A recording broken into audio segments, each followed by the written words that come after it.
মঙ্গলবার দিবাগত রাতে পাকিস্তানের বিভিন্ন স্থাপনায় হামলা চালায় ভারত।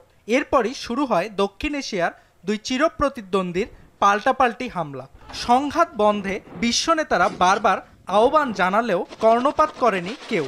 তবে শেষমেশ সবাইকে অবাক করে দিয়ে শনিবার যুক্তরাষ্ট্রের প্রেসিডেন্ট ডোনাল্ড ট্রাম্প জানান, ভারত পাকিস্তান দুই দেশই যুদ্ধবিরতি বাস্তবায়নে রাজি হয়েছে। এবার যুদ্ধবিরতি নিয়ে চাঞ্চল্যকর তথ্য দিল মার্কিন গণমাধ্যম সিএনএন। গণমাধ্যমটি জানায়, শুরু থেকেই ভারত পাকিস্তান সংঘাতের বিষয়টি নিবিড়ভাবে পর্যবেক্ষণ করছিল মার্কিন প্রশাসন। দুই দেশের সীমান্তে সংঘাত বাড়ার পর শুক্রবার ভীতিকর গোয়েন্দা তথ্য পায় তারা।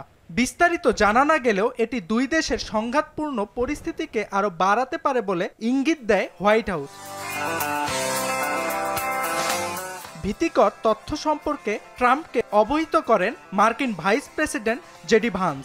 এরপর ট্রাম্পের নির্দেশে ভারতের প্রধানমন্ত্রী নরেন্দ্র মোদির সঙ্গে যোগাযোগ শুরু করেন ভান্স। গোয়েন্দা রিপোর্টের তথ্য জানার পর মোদি যুদ্ধবিরতি প্রস্তাবে রাজি হন। সিএনএন আরও জানায়, মোদির সঙ্গে আলাপের পর মার্কিন পররাষ্ট্রমন্ত্রী মার্কো রুবিও দুই দেশের শীর্ষ সামরিক কর্মকর্তাদের সঙ্গে আলোচনা শুরু করেন। ট্রাম্প প্রশাসনের পক্ষে মার্কো রুবিও ও ভান্স এ যুদ্ধবিরতি বাস্তবায়নে মধ্যস্থতা করেন।